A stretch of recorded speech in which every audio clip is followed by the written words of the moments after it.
I've recently lamented to a friend that I was in this strange space between knowing too much to be comfortable and knowing far too little to be effective at helping or changing outcomes. It struck me that this sentiment is perhaps more true now than ever. I work with a lot of CEOs and decision makers whose job it is to be the expert, to be knowledgeable and in control of the situation. But my advice to them is often counterintuitive. Be the non-expert.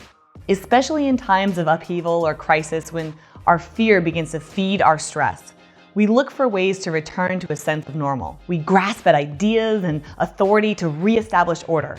Instead of opening our eyes to all of the possibilities, it's human nature to put on blinders and return to the rules that we know, the ones we think we know, or the ones we want to be so. We all need to be willing to admit when we simply aren't equipped or informed enough to make a decision or pass along information. We can still lead powerfully by expressing our doubt or uncertainty. The greatest leaders do just that. When we are willing to sit in that space of unknowing, to sit with that discomfort, it opens us up to the perspectives of others that might lend important data and information. We are all wanting to do the right thing, but it's sometimes difficult to know what that is. Now is the time for humility. It's a time for seeking information from other credible experts and for sorting out in our own heads what we know for certain and what we suspect or what we want to be true.